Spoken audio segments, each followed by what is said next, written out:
நேர்கள் அனைவருக்கும் வணக்கம். மற்றும் ஒரு வாங்க அரசியல் பேசலாம் நிகழ்ச்சியினூடாக உங்கள் அனைவரையும் சந்திப்பதில் மிக்க மகிழ்ச்சி அடைகின்றோம். கடந்த வாரம் அனர்த்தம் மற்றும் அதனோடு தொடர்புடைய அரசியலை பேசியிருந்தோம். இந்த வாரமும் அதே போன்ற ஒரு விடயத்தை தான் பேச இருக்கின்றோம். இந்த டித்வா புயல் நாட்டின் சகல பகுதிகளிலும் மிகப்பெரிய அளவில் பாதிப்பை ஏற்படுத்தி இருக்கிறது. குறிப்பாக மலையக பகுதிகளில் மிகப்பெரிய அளவில் பாதிப்பை ஏற்படுத்தி இருக்கிறது. குறிப்பாக கண்டி மாவட்டம், நூர்லியா மாவட்டம், பதுளை மாவட்டம், இப்படி இந்த மாவட்டங்களில் மிகப்பெரிய அளவில் இந்த டித்வா புயல் மற்றும் மண் சரிவு போன்றவை காரணமாக மக்களுடைய இயல்பு வாழ்வு மிகப்பெரிய அளவில் பாதிக்கப்பட்டிருக்கிறது. சில கிராமங்கள் அப்படியே மண்ணில் புதையுண்டு போயிருப்பதையும் நாங்கள் காணக்கூடியதாக இருக்கின்றது. இப்படியான நிலையில் அந்த மக்களை மீட்டு மீண்டும் இயல்பு வாழ்க்கைக்கு கொண்டு வருவதற்கான நடவடிக்கைகள் மேற்கொள்ளப்பட்டு வருகின்றன. குறிப்பாக அரசாங்க தரப்பில் நிவாரண உதவிகள் வழங்கப்படுகின்றன. அந்த மக்களுக்கான பல்வேறு உதவிகள் வழங்கப்பட்டு வரக்கூடிய சூழலில் பல்வேறு தனியார் நிறுவனங்கள் அதே போன்று பொதுமக்களும் கூட தாமாக முன்வந்து அந்த மக்களுக்கு உதவி வழங்குவதை காணக்கூடியதாக இருக்கின்றது. குறிப்பாக இந்தியா உள்ளிட்ட பல்வேறு நாடுகளும் கூட தொடர்ச்சியாக அந்த மக்களுக்கான நிவாரண பொருட்களை அனுப்பி வைப்பதையும் நாங்கள் இந்த தருணத்தில் ஞாபகப்படுத்த வேண்டும். இந்த நிலையில் இலங்கையில் இருக்கக்கூடிய ஆளும் தரப்பு மற்றும் எதிர்த்தரப்பு அரசியல்வாதிகளும் கூட இந்த பாதிக்கப்பட்ட பகுதிகளுக்கு விஜயம் செய்து அந்த மக்களை சந்தித்து வருகிறார்கள். இந்த தருணத்தில் அரசியல்வாதிகள் சிலர் உதவி செய்கின்றார்கள், சிலர் அந்த மக்களுடைய பிரச்சனைகளை கேட்டறிந்து அவர்களுக்கு உதவ வேண்டும் என்று அரசாங்கத்துக்கு ஆலோசனை வழங்குகின்றார்கள். இப்படியான நடவடிக்கைகளுக்கு மத்தியில் அண்மையில் கண்டி மாவட்டத்திற்கு தமிழ் முற்போக்கு கூட்டணியின் தலைவரும் பாராளுமன்ற உறுப்பினருமான மனோ கணேசன் விஜயம் செய்திருந்தார். அங்கு அவர் அந்த மக்களை சந்தித்த போது வடக்கு கிழக்கு பகுதிகளில் இருக்கக்கூடிய காணிகள், அதாவது புலம்பெயர் தமிழர்களுடைய காணிகளை வழங்குவதற்கு சிலர் விருப்பம் தெரிவித்திருப்பதாகவும் அங்கு மலையக மக்களை குடியமர்த்த வாய்ப்பு கிடைத்தால் குடியமர்த்தலாம் என்ற தொனியில் பேசியிருந்தார். அந்த மக்களிடம் கூட கேட்டிருந்தார், உங்களுக்கு விருப்பமா அங்கு சென்று குடியேற என்று. இந்த விடயம் தற்போது பேசு பொருளாக மாறி இருக்கின்றது. அது தொடர்பாக யாழ் மாவட்ட பாராளுமன்ற உறுப்பினர் அர்ஜுனா கூட காரசாரமாக பேசியிருந்தார். இது தொடர்பாக இன்றைய இந்த வாங்க அரசியல் பேசலாம் நிகழ்ச்சியில் நாங்கள் பேசலாம். முதலில் இந்த நிகழ்ச்சியில் நாங்கள் சிரேஷ்ட பத்திரிகையாளர் வி தனமாலசிங்கம் அவரை இணைத்துக் கொள்வோம். வணக்கம். வணக்கம். காணி விவகாரம், அதாவது மலையக மக்களுடைய மிகப்பெரிய ஒரு பிரச்சனையாக இருக்கின்றது இந்த காணி பிரச்சனை. அந்த பிரச்சனை இன்று பேசு பொருளாக மாறி இருப்பதற்கான பிரதான காரணம் அந்த மக்களுக்கு இன்று அந்த பகுதியில் வாழ முடியாத ஒரு சூழல் ஏற்பட்டிருக்கிறது. அதாவது இன்னும் அபாய வலயங்களாக சில பகுதிகளை அரசாங்கம் அடையாளம் கண்டிருக்கிறது. அந்த பகுதிகளில் மக்களுக்கு தொடர்ந்து வாழ முடியாது. எனவே தற்காலிக முகாம்களிலும் அதே போன்று உறவினர்கள் வீடுகளிலும் அந்த மக்கள் தங்கி இருக்கின்றார்கள். ஆனால் இது நிரந்தர தீர்வு அல்ல. அவர்களுக்கு நிரந்தரமாக பாதுகாப்பான இடங்களில் காணிகள் வழங்கப்பட வேண்டும் அல்லது குடியிருப்புகள் அமைத்துக் கொடுக்கப்பட வேண்டும். அதற்கான உரிய இடங்களை கண்டறிந்து அந்த மக்களை குடியமர்த்துவதற்கான நடவடிக்கைகளை ஏற்படுத்துமாறு ஜனாதிபதி அனுரகுமார திசாநாயக்க உரிய அதிகாரிகளுக்கு பணிப்புரை விடுத்திருக்கின்றார். இந்த தருணத்தில் தான் மனோ கணேசன் அவர்கள் அண்மையில் அந்த மலையக மக்களை வடக்கு கிழக்கு பகுதிகளில் குடியேற்றுவது தொடர்பான ஒரு கருத்தை பதிவு செய்திருந்தார். அது பற்றி உங்களுடைய கருத்து என்னவாக இருக்கிறது? இந்த இயற்கை அனர்த்தத்தினாலே மலையக மக்கள், குறிப்பாக தோட்ட தொழிலாளர்கள் என்று நேற்று அல்ல, காலங்காலமாகவே பாதிக்கப்பட்டு வருகிறார்கள். அவர்களுடைய குடியிருப்புகளும் அவர்களில் பலரும் மண்ணுக்குள் புதைந்தது இதுதான் முதல் தடவை அல்ல. அது ஒவ்வொரு தடவையும் மலையகத்தில் இடம்பெறுகின்றது கூடுதலாக பாதிக்கப்படுகிறவர்கள் மலையக தமிழ் மக்களாகத்தான் இருக்கிறார்கள். இந்த தடவை அண்மை காலத்தில் சுனாமிக்கு பிறகு இலங்கையை தாக்கிய பெரிய ஒரு இயற்கை அனர்த்தம் என்ற வகையில் இது வெள்ளமும் டித்வா புயலினுடைய விளைவாக கடுமையான வெள்ளப்பெருக்கு, மண் சரிவுகள் கூடுதலாக ஏற்பட்டிருக்கிறது. சில தகவல்களை UNDP ஐக்கிய நாடுகள் அபிவிருத்தி திட்டம் அறிவித்தபடி 1200 மண் சரிவுகள் ஏற்பட்டதாக சொல்கிறார்கள். அந்த மாதிரியான ஒரு பாதிப்பை எதிர்கொண்டு வந்திருக்கிற சமூகத்தை பாதுகாப்பதற்காக அவர்களை வேறு இடங்களில் படிப்படியாக குடியேற்றுவதற்கான அல்லது அவர்களின் குடியிருப்புகளையாவது செம்மையானவையாக மாற்றுவதற்காக சமதரைகளில் அவர்களை கொண்டு குடியேற்றுவதற்காக என்ன நடவடிக்கை இதுவரை காலம் எடுத்திருக்கிறது அரசாங்கங்கள். அரசாங்கங்களை அதற்காக நிர்பந்திக்கக்கூடிய அளவுக்கு அரசியல் செல்வாக்கை அல்லது அரசியல் நெருக்குதலை கொடுக்கக்கூடியதாக மலையக தமிழ் மக்களை மலையக தோட்ட தொழிலாளர்களை பிரதித்துவப்படுத்துகிற அரசியல் கட்சிகள் தலைவர்கள் என்ன செய்திருக்கிறார்கள் என்பதெல்லாம் பெரிய கேள்விகள் இருக்கின்றன. இந்த ரித்வா புயலுக்கு பின்னரான இந்த அழிவிலே மனோ கணேசன் அவர்கள் ஒரு தோட்ட பகுதியில் ஒரு மக்களுடன் கண்டி மாவட்டத்தில் நினைக்கிறேன். அங்கு பேசும்பொழுது அந்த மக்களை பார்த்து கேட்கிறார், இங்கே ஜனாதிபதியிடம் கேட்டிருக்கிறேன், அரசாங்கத்தை கேட்டிருக்கிறேன், காணிகள் வேறு இடங்களில் தந்தால் நீங்கள் குடியமர்வீர்களா? ஆனால் இங்கே காணி எங்கே இல்லை என்று எங்கே இருக்கிறது என்று ஜனாதிபதி கேட்கிறார். அதனால் இங்கே காணி இல்லை என்றால் வடக்கு கிழக்கிலே போய் குடியமர்வதற்கு நீங்கள் தயாரா என்று அவர் கையை காட்டி கேட்கல. அதில் உள்ள மக்கள் எல்லாரும் ஆம் என்று சொல்கிறார்கள். அவர்கள் அந்த நேரத்திலே தங்களோட உயிருக்கு பிள்ளைகளுக்கு பாதுகாக்கிறதுக்காக அப்படித்தான் சொல்லுவார்கள். மனோகணேசன் கேட்டதில் ஒன்றும் பிழை சொல்லவில்லை.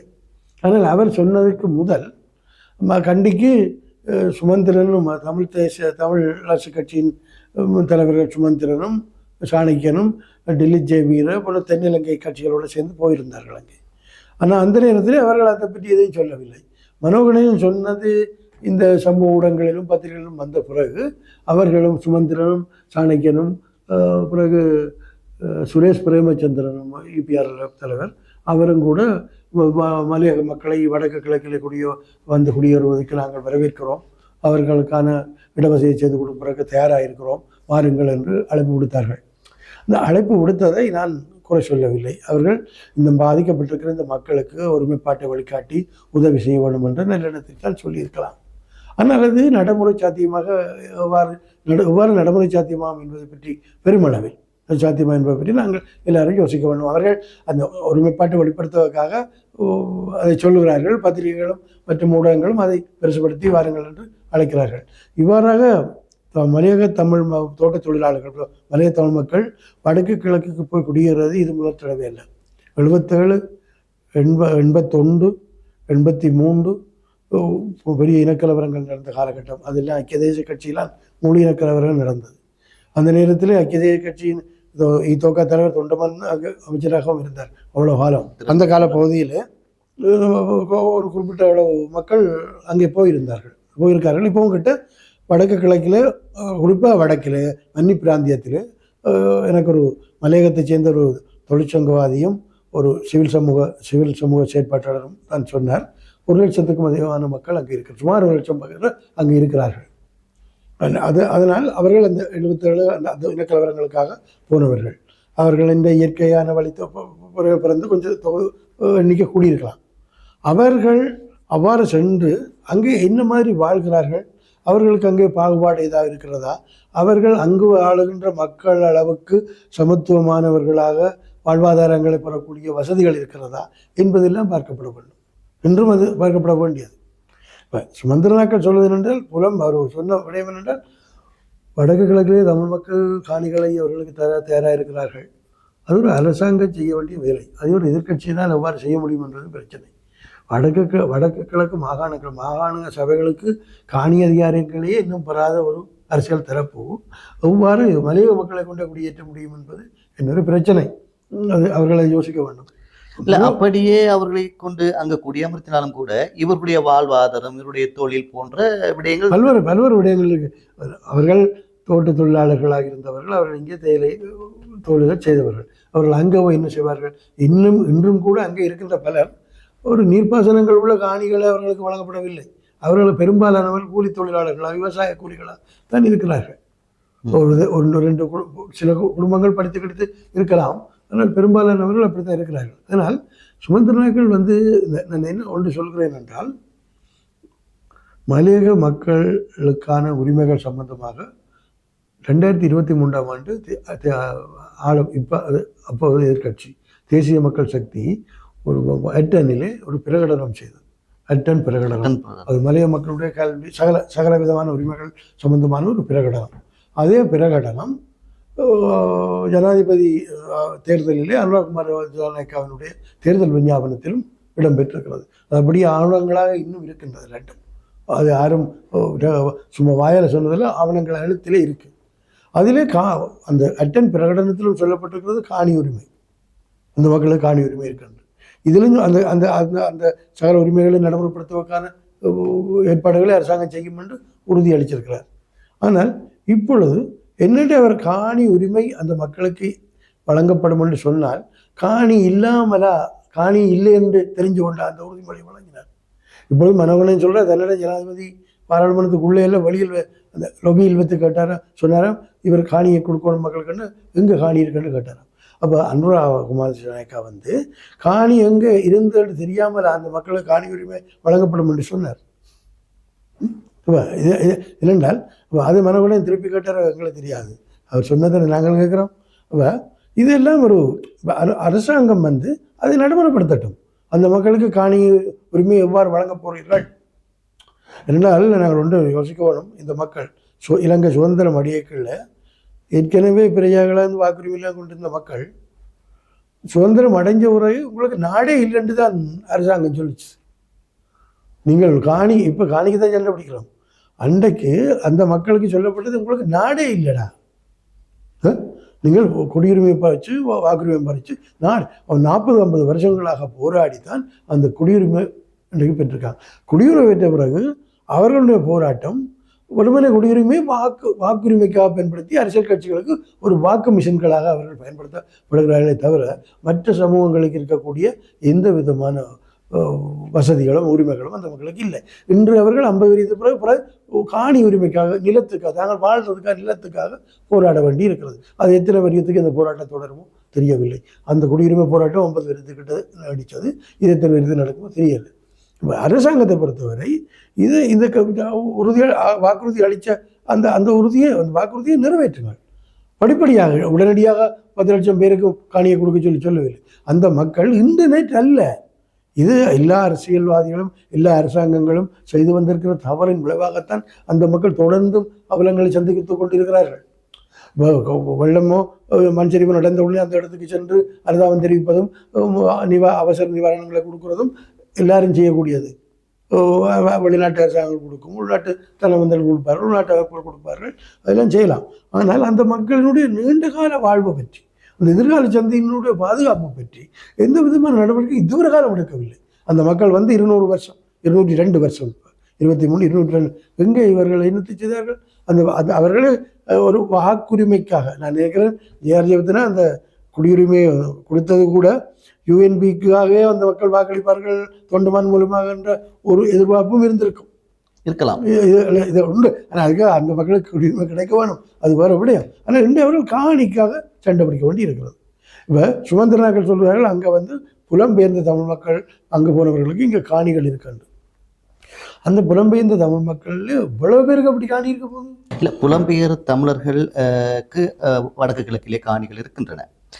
உண்மையிலேயே அவருடைய சொந்த காணிகளை இலவசமாக இந்த மக்களுக்கு கொடுப்பதற்கான சாத்தியக்கூறுகள் அது ஒரு சரியான கேள்வி. இப்போ சுமந்திரன் அவர்கள் சொல்லக்கல என்னது அடிப்படை என்ன நம்பிக்கையிலே அப்படி சொன்னார்ன்னு தெரியவில்லை.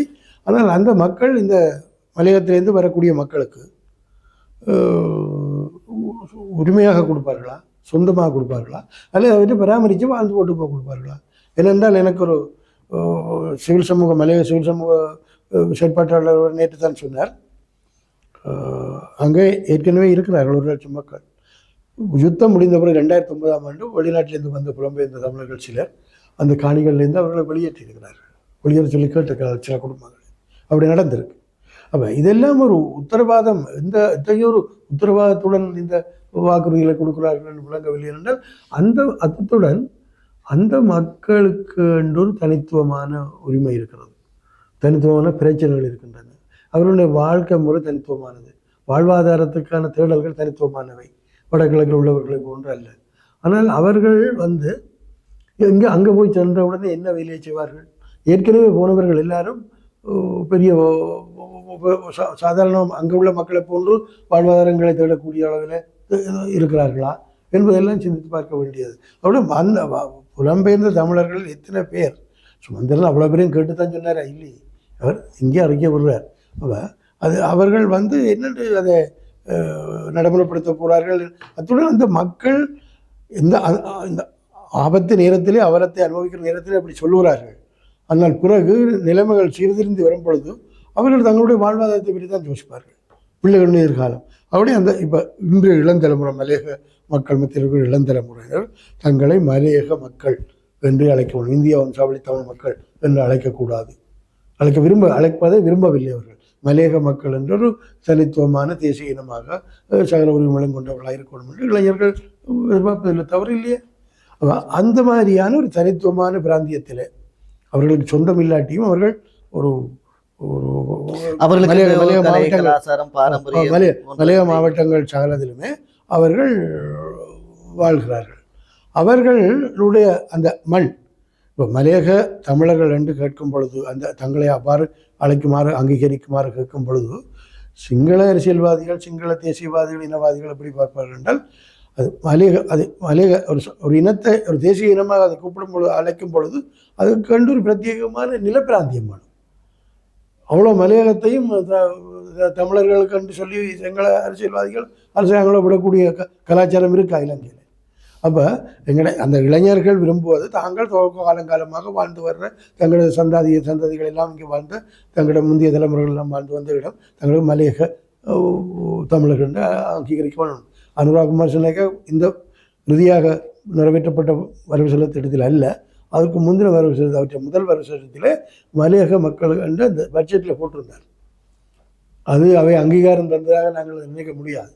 ஆனால் அந்த மக்களுக்கென்றுள்ள கலாச்சாரம் தனித்துவம் எல்லாம் இருக்கும் பொழுது அவர்கள் அதை விட்டு அவர்களை வேறு வேறு இடங்களுக்கு பிரித்து அந்த அந்த அந்த அந்த வடக்கு கிழக்கில் இருக்கிற தமிழர்கள் புலம்பெயர்ந்து போவதன் மூலம் அங்கே இருக்கக்கூடிய இருப்புக்கு ஏற்படுகிற பாதிப்பு மாதிரி இந்த சமூகத்துக்கு அந்த தனித்துவமான அந்த பிராந்தியம் அவருடைய தொழில் அவர் கலாச்சாரம் அது எல்லாத்தையும் பாதிக்கக்கூடிய முறையில் அவர்களை அங்கங்கே கூட்டி கொண்டு போய் குடிக்க வச்சால் அந்த அது அந்த அந்த அந்த அவருடைய அடையாளம் நாளடைவில் எல்லாம் போயிடும். மற்றது அந்த இனப்பரம்பலும் கூட மாறும். அதோட அவர்களே நாடோடியாக பார்க்கக்கூடாது. அவர்கள் ஒரு குறிப்பிட்ட சமூக மக்கள், அவர்கள் அங்கே வாழ்ந்தவர்கள், இலங்கையினுடைய பொருளாதாரத்தின் முதுகெலும்புன்னு சொல்லுவாங்க. ஆனால் அவர்களை போல இலங்கையில் பின்தங்கிய மக்கள் வேறு யாரும் இல்லை. இது சும்மா நெடுக்கக்கூட ஒரு அழகுக்கு சொல்லி கொண்டுள்ளது நாங்கள் அவர்களை போற்றுகிறோம் என்று சொல்லி. உண்மையிலேயே அவர்களுக்கு காணியை வழங்க வேண்டியது அரசாங்கம். எங்கே இருக்கின்றது முழு பேருக்குமே ஒரு அடியாக கொடுப்பதில்லை. ஆபத்தான பகுதிகளிலே அடிக்கடி அடையாளம் காணப்படுது தானே. ஆபத்தான பகுதிகளிலே உள்ளவர்களுக்கு முதல் படிப்படியாக செய்ய வேணும். காணிகளை மலையகத்திலும் தேடலாம், வேறு இடங்களும் தேடலாம். வடக்கு கிழக்குக்கு வர விரும்புகிறவர்கள் வரலாம். ஆனால் அங்கே என்ன மாதிரியான காணியை எடுக்க போகிறார்கள்? அது உண்மையிலே அந்த மாதிரி ஒரு திட்டம் இருக்கிறதா இருந்தால் அரசாங்கம் தான் அதை செய்யப்படும். தமிழக கட்சியோ தமிழக கட்சி செய்ய முடியாது. அது அரசாங்கத்துடன் இவர்கள் பேசி அப்படி ஒரு திட்டத்தை சொல்லி விருப்பமான மக்களை படிப்படியாக கொண்டு போகிறதுல புள்ளி ஒன்றும் இல்லை. ஆனால் முந்தையும் அவர்களை கொண்டு போய் இந்த காந்தியம் அமைப்பு அது நினைக்கிறேன் 77 எல்லாம் கொண்டு போய் எல்லா பிராந்தியங்கள்லாம் குடியேற்றி விட்டாங்க. அது சம்பந்தமாக மலையகத்தைச் சேர்ந்த தலைவர்கள் சிலர் இல்ல பிராந்திகளை அவரை கூப்பிட்டு ஒரு பஃபர் சோன் மாதிரி அவரை வச்சுக்கிங்க சண்டை நடக்க போகிற நேரத்தில் 2 குற்றச்சாட்டு கூட வந்தது. அமிர்தலிங்க திட்டே நேரம் சொன்னார்கள். அப்படி அவர்களை ஒரு எல்லையிலே வைக்கிறது பாதுகாப்பில் தானே. அங்கே உள்ளவர்களுக்கு ஒரு பஃபர் சோன் மாதிரி அப்படி வச்சிருக்க அந்த கதையெல்லாம் வந்தது. அப்போ இந்த மக்களை நாங்கள் ஒரு நாடோடிகளாக அங்கங்கே தூக்கி கொண்டு ஓடக்கூடாது. அவர்கள் தங்களுடைய இடத்துல தான் பாதுகாப்பாக இருப்பதற்கான உறுதிப்பாட்டை செய்ய வேணும். அதாவது மலையகத்திலேயே பாதுகாப்பு இடங்களை கண்டறிந்து அந்த இடங்களில் சுமந்திரனாக்கள் சொன்னது அவர்கள் இந்த மக்களுக்கு உரிமைப்பாட்டை காட்டணும்னு சொல்லியிருக்கார்கள். அதில் ஒன்றும் குறைபாடு இல்லை. ஆனால் அவர்கள் அதை நடைமுறை சாத்தியமாக தமிழற்ற அரசியல் வடகிழக்கு தமிழற்ற அரசியல் ஒரு பிரச்சனை இருக்குதானே. எது சாத்தியம் இல்லையோ அதை பற்றி அடிக்கடி காய்ச்சி கொண்டிருக்கிறது. காலங்காலமாக நாங்கள் அதை பழகி போட்டோம். எது சாத்தியம் இல்லையோ அதை பற்றி சொல்லிக் கொண்டிருப்போம். பெரிய பெருமையோடு சொல்லிக் கொண்டிருப்போம். அது இன்றைக்கும் தொடருது. அதுதான் அந்த மக்களினுடைய பாவம். என்னென்றால் இந்த அரசாங்கம் சொல்லியிருக்கு காணி உரிமை அந்த மக்களுக்கு இருக்கண்டு. அட்டன் பிரகடனத்தில் சொல்லியிருக்கிறார்கள். அடுத்ததாக அந்த அட்டன் பிரகடனத்தை தேசிய மக்கள் சக்தியின் தேர்தல் விஞ்ஞாபனத்தில் உள்ளடக்கியிருக்கிறார்கள். அதை நடைமுறைப்படுத்தி வாக்குறுதி நிறைவேற்ற என்று மலையக மக்களினுடைய அரசியல் கட்சிகளுக்கு உறுதுணையாக வடக்கு கிழக்கு தமிழ் அரசியல்வாதிகள் கட்சிகள் அரசாங்கத்தை கோர்ற அந்த இயக்கத்தை முன்னெடுக்கணும். அதுதான் சாத்தியமானது. உடனடியாக யாழ்ப்பாணத்தில் கொண்டு வடக்கு கிழக்கில் மக்கள் இருக்க போகிறது இல்லை. இங்கேயும் கூட இவர்கள் உடனடியாக இருக்க போகிறது இல்லை. இவர் காணி எங்கேன்னு சொல்லி கேட்ட ஒரு ஜனாதிபதி தன்னுடைய தேர்தல் விஞ்ஞாபனத்தில் அந்த மக்களுக்கு காணி உரிமை வழங்கப்படும் என்று சொன்னார். அப்போ அந்த நேரம் அவர் அந்த காணி எங்கே இருக்குன்னு தனக்குள்ளே கேட்கல. இதெல்லாம் அந்த மக்களை தேசிய மக்கள் சக்தி போன்ற அனுரா போன்ற ஒரு கொஞ்சம் நியாயபூர்வமான ஜனாதிபதி கூட அந்த பிரச்சனையில் சரியான முறை நடக்கவில்லைன்னு தான் என்னோட அபிப்பிராயம். இப்போ இந்த மனோகணேசன் காணி கேட்கறது ஜனாதிபதி, மனோகணேசன் அவர்களை கேட்கறது இல்லையே, சுமந்திரா கேட்கறது. அது தொடர்பாக ஜனாதிபதி பாதிக்கப்பட்ட பல பகுதிகளுக்கு விஜயம் செய்த போது அங்கு இருக்கக்கூடிய துறைசார் நிபுணர்களை அரசு அதிகாரிகளை சந்தித்து பேசிய போது கூட அவர் தெளிவுபடுத்தியிருந்தார், இந்த அவதானமான வலயங்களாக இருக்கக்கூடிய பகுதியில் இருந்த மக்கள் வெளியேறி இருக்கின்றார்கள், அவர்களுக்கு நிரந்தரமான காணிகளையோ அல்லது நிரந்தரமாக அவர்கள் இருப்பதற்கான ஏற்பாடுகளை செய்வதற்கான இடங்களை கண்டறியுமாறு அவர் ஆலோசனை வழங்கியிருந்தார். அவ்வாறான செய்திகளும் கூட ஊடகங்களில் வெளியாகியிருந்தன. உண்மையில் அதுதான் சரியான விடயமாகவும் இருக்கும். அங்கே வாழ்ந்து பழகிய அந்த மக்கள் வந்து தொழில் முக்கியம், நிச்சயமாக தொழில் முக்கியம். இன்னொன்று நாங்கள் பார்க்கணும், இந்த சனத்தொகை கணக்கெடுப்பு அண்மையில் வெளியிடப்பட்ட விவரங்களின்படி இந்திய வம்சாவளி தமிழ் மக்கள் சொல்வார்கள், மலையக மக்கள், இந்திய வடக்கு கிழக்கவர், இலங்கை தமிழ் மக்கள் என்று சொல்லப்பட்டவர்கள். இவர்கள் மலையக இந்திய வம்சாவளி மக்கள். அவர்கள் 2.8 தான், 2.8% தான் இருக்கு. அதில் என்ன, அதுக்கு ஒரு பெரிய காரணம், வடகிழக்கில் தமிழர்கள் எல்லாம் குடிபெயர்ந்து இந்த புலம்பெயர்ந்து போன பிறகு அவர்களுடைய எண்ணிக்கை குறைஞ்சிருக்கு. ஆனால் இன்னும் அது ஒரு 10-12% ஏதோ இருக்குது. அதுக்கு காரணம் இந்திய வம்சாவளி தமிழர்கள் கணிசமானவர்கள், குறிப்பாக கொழும்பு, கண்டி போன்ற நகரங்களில் இருக்கிறவர்களும் தோட்ட தொழிலாளர்கள் பிள்ளைகள் இங்கே வந்து கொழும்பு போன்ற நகரங்களுக்கு வந்து வேறு வேறு வேலைகள் செய்கிறவர்களுக்கும் இலங்கை தமிழர்கள் பதிகிறார்கள். அதனால தான் இலங்கை தமிழர் தொகை கூடியிருக்கே தவிர வடக்கு கிழக்கில் இலங்கை தமிழர் எண்ணிக்கை குறைஞ்சா இருக்கு. இப்போவும் ரெண்டாவது சிறுபான்மையினமாக, ரெண்டாவது பெரிய இனமாகவும் சிறுபான்மையினங்களில் முதன்மையானதாகவும் இலங்கை தமிழர்கள் இருக்கிற காரணம், இந்த மலைய மக்களும் கனவேர், இந்த இந்திய வம்சாவளி மக்களும் கனவேர் பெருமளவானவர்கள் தங்களை இலங்கை தமிழர்கள் தான் பதிகிறார்கள். நாளடைவில் இந்த பதிவு இப்படியே போய்கொண்டுவா இருக்குமா இருந்தால் அந்த மலையக மக்கள், தோட்ட தொழிலாளர் சமூகம், இந்திய வம்சாவளி சமூகம் என்பது அந்த அடையாளம் இல்லாமல் போய்விடும். அந்த மக்கள் இந்த நாட்டுக்காக உழைத்தவர்கள், அவர்கள் கண்டுள்ள அடையாளத்தை இல்லாமல் செய்வதற்கான எந்த முயற்சியும் வரவேற்கப்படக்கூடியதல்ல, எதிர்க்கப்பட வேண்டியது. இதில் நான் சொல்ல வருவது என்னென்றால், வடக்கு கிழக்கிலே காணியை தருவது என்று சும்மா அரசியல் பேச்சுகளை பேசலாம். ஆனால் வடகிழக்கில் இருக்கிறவர்கள், புலம்பெயர்ந்தவர்கள் எத்தனை பேர் அந்த மக்களுக்கு இலவசமாக, அவர்கள்லாம் அங்கே போயிட்டு சில பகுதிகளில் லட்சக்கணக்கில் ஒரு பரப்பு இருக்குது. அதில் போய் அந்த இங்கே வீடை புதஞ்சவர் போயிட்டு அங்கே போய் அந்த கணக்கில் காசை காணி கொண்டு வரா. அப்போ புலம்பெயர்ந்த தமிழர்களிடம் முதல் கேட்கணும், சில புலம்பெயர்ந்த அமைப்புகள் இருக்குத்தானே, அங்கே அவைய கேட்கணும், இப்படி இருக்குது, உங்களுக்கு ஒரு திட்டத்துக்கு நீங்கள் ஒத்துழைக்க தயாராண்டு. எத்தனை பேர் சொந்தமாக கொடுப்பார்கள், சில பராமரிக்கிறதுக்கு காணியை பார்க்கட்டு பண்ணி சொல்லி கொடுத்துட்டு போவார்களே தவிர, ஏற்கனவே அப்படி வந்து சில பேர் எழுப்பி இருக்கிறார்கள். இல்லை, அது தொடர்பான சர்ச்சைக்குரிய ஒரு கருத்தை யாழ் மாவட்ட பாராளுமன்ற உறுப்பினர் அர்ச்சுனா கூட சமூக வலைதளங்களில் பதிவேற்றியிருந்தார். அதாவது வடக்கு கிழக்கில் இருக்கக்கூடிய அந்த மக்கள் புலம்பெயர்ந்து சென்று வெளிநாடுகளிலே கஷ்டப்பட்டு ஒரு இடத்துக்கு வந்திருக்கின்றார்கள். அப்படி இருக்கக்கூடியவர்கள் எப்படி இலவசமாக அந்த காணியை வழங்குவார்கள்? சாத்தியமில்லை என்ற அர்ச்சுனா அந்த விஷயத்திலேயாவது கொஞ்சம் சென்சோட போய் இருக்கிறார். சில நேரங்களில் அவர் அப்படி பேசுவார், சில நேரங்களில் மிகவும் வித்தியாசமான அந்த மக்களினுடைய அந்த மக்களை நாடோடிகள் ஆக்கக்கூடாது. அவர்கள் அந்த மண்ணோடு இருந்தவர்கள், அந்த பிரதானமாக அந்த இலங்கைக்கு அந்நிய செலாவணியை ஈட்டி தருகிற பெரிய தொழிலை கொண்டுதான் ஒரு கட்டத்தில் முதலாவதாக அந்நிய செலாவணி ஈட்டி தருகின்ற துறையாகவே பெருந்தோட்டத்துறை இருந்தது. இலங்கைக்கு ஏற்றுமதி பொருளாதாரம் என்றதே தோட்டத்துறைகளால் வந்தது முதல். பிறகுதான் ஆடை தொழிற்சாலையும் அந்த தொழிற்சாலையும் வந்தது. முதல் இலங்கையின் ஏற்றுமதியே தேயிலை தான். அங்கேருந்து அப்ப அந்த மக்கள் இலங்கைக்கு ஒரு அடையாளத்தை பெற்று தந்ததே சில அப்படி அதுக்கு அந்த தொழிலாளி தான் அந்த அடையாளத்துக்கு உழைச்சவர். அப்ப அந்த மக்களை நாங்கள் அவர்களுக்கு தனித்துவமான உரிமை இருக்கிறது, தனித்துவமான அடையாளம் இருக்கிறது என்றதை மனதில் கொண்டு நாங்கள் அவர்களே அந்த அந்த அந்த பிராந்தியங்களிலே பாதுகாப்பு இடங்களில் படிப்படியாக குடியேற்ற முயற்சிகளை முன்னெடுத்து அவர்களுக்கு அந்த மண்ணிலே வாழலாம் என்ற நம்பிக்கை எடுத்துட்டு விட்டு போட்டு அங்கே இருக்கலாம், இங்கே இருக்கலாம், சாணக்கியனும் ரொம்ப இளமாள் ரொம்ப உஷாராக பேசுகிறேன், அங்கே வந்திருக்கிறாங்க. அங்கே வந்து இருக்கிறவர்கள் இப்போ எவ்வாறு நடத்தப்படுகிறார் என்ற பற்றி ஒரு மதிப்பீடு செய்யப்படும். எனக்கு ஒரு கிளிநொச்சியில் எந்த ஒரு அரசியல் ஆய்வாளர் தான் சொன்னார், அங்கேருந்து மலையாளத்திலேருந்து வந்த மக்களுக்கு நீர்ப்பாசன வசதியோடு உள்ள காணிகள் கொடுக்கப்படவில்லை. அவர் பெரும்பாலானவர்கள் விவசாய கூலிகளாக தான் இருக்கிறார். அப்போ இங்கே இருந்தும் போய் கூலி, அங்கே இருந்தும் கூலி, அங்கே இருந்தும் கூலி என்ற ஒரு அந்தஸ்துக்கு அவர்களை நகர்த்துவது முறை அல்ல. அதனால் என்னை பொறுத்தவரை நான் சொல்றேன், அவர்களுக்கு படிப்படியாக இப்போ வடக்கு கிழக்கு தமிழ் கட்சிகள் மலையக கட்சிகளோடு சேர்ந்து இந்த பிரச்சனையில் உண்மையிலேயே மலையக மக்களில் அக்கறை இருந்தால் அனுரா குமார் திசாநாயக்கவை அளித்த வாக்குறுதியை நிறைவேற்று தான் கேட்கணும். அவர்களுக்கு நெருக்குதல் கொடுக்கறதுக்கு மலையக கட்சிகளோடு சேர்ந்து செயற்பட வேணும். இப்போ நிவாரணம் வழங்குகிற கட்டம், ஆரம்ப கட்டத்தில் வீடுகளை திருத்துவது, வீடுகளுக்கு துப்புரவாக்குவது என்று அந்த கட்டம் தான் நடந்து கொண்டு இருக்குது. இன்னும் சரியான அசஸ்மெண்ட் கணிப்பீடு வரவில்லை. அது உலக வங்கி அதிகாரிகளும் வேறு சர்வதேச அமைப்பின் அதிகாரிகளும் அடுத்த இந்த வாரம் வருகிறார்கள். அவர்களும் இங்கே உள்ள அனைத்து முகாமைத்துவத்துடன் சேர்ந்து தான் அந்த முழுமையான கணிப்பீடுகள் இருக்குது. அதில் 2-3 வாரங்களிலே முழுமையான பாதிப்புகள் பற்றி வரும். எவ்வளோ வீடுகள் உள்ளே போயிருக்கு, மண்ணுக்கு போயிருக்கு, எவ்வளோ மக்கள் இருந்திருக்கிறார்கள். அதிகமாக 1000க்கு மேலே போயிருக்கலாம் மக்கள். நான் நினைக்கிறேன் 200 சொல்கிறார்கள், 200 பேரை தான் காணவில்லை என்கிறார்கள். கீழே போனவர்கள் என்ற எண்ணிக்கை இவர்களுக்கு எப்படி தெரியும்?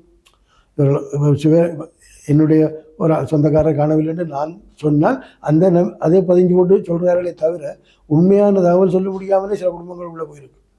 அப்போ அப்படி கணக்க இது ஒரு பெரிய எங்களோட வாழ்நாளில் நாங்கள் பார்த்த மண்சரிவுகளில் இது ஒரு பெரிய அனர்த்தம். 1200 மண்சரிவுகள் அங்கங்கே ஏற்பட்டிருக்கான். இன்னும் பல இடங்கள் அப்படியே மண்ணோட கீழே வர்றதுக்கான சாத்தியங்கள் இருக்குது. அதனால் நாங்கள் அந்த மக்களை அவர்களுக்கு பயமுறுத்துவதல்ல, ஆனால் அவர்களை நம்பிக்கை ஏற்படக்கூடிய மாதிரி அவர்களை படிப்படியாக சில திட்டங்கள் அவர்களுக்கு இருக்கிறது என்று நம்பிக்கை அரசாங்கம் ஏற்படுத்த வேணும். அதுக்கு மலையக அரசியல் கட்சிகளோடு வடகிழக்கு அரசியல் கட்சிகள் உறுதுணையாக நின்று அரசாங்கத்தை நெருக்குதலை கொடுக்கணும். அதை விட்டுட்டு அங்கே வா இங்கே வான்னு சொல்லி நாடோடிகள் மாதிரி அவங்கள தூக்கி கொண்டு போகிறதுல பிரச்சனை. அதோட புலம்பெயர்ந்தவர்கள் ஒரு பிரிவினர் எங்களோட வடக்கு கிழக்கு அரசியலே பலதாகி கொண்டிருக்கிறாங்க. அவர்கள் இந்த மக்களுக்கு என்ன செய்வார்கள்? எங்களுடைய அரசியலையே பலதாக்கி கொண்டு இருக்கிறார்கள். ஒன்றும் செய்ய முடியாமல் பெரிய மோசமான வடகிழக்கு அரசியல் ஒரு காலம் தமிழக தேசியவாத அரசியல் அந்த காலத்தில் ஊழல்தனமானதாக இருந்ததில்லை. இப்போ படு மோசமான ஊழல்தனமானதாக இருக்கின்றால் அவர்கள் அனுப்புகிற பணங்கள் சில சக்தியால், எல்லாரையும் நான் சொல்லவில்லை, அவர்களில் சிலவர் நாங்கள் உலகத்திலே பெரிய ரொக்ஃபெல்லர்ஸ் என்று நினச்சி கொண்டு இருக்கலாம். நாங்கள் உலக பெரிய பணக்காரர்கள் சொல்லிக்கொண்டு சில எங்களுடைய பாராளுமன்ற உறுப்பினர் சில பேர் பார்லிமெண்ட்டிலே பேசியிருக்கிறார்கள்.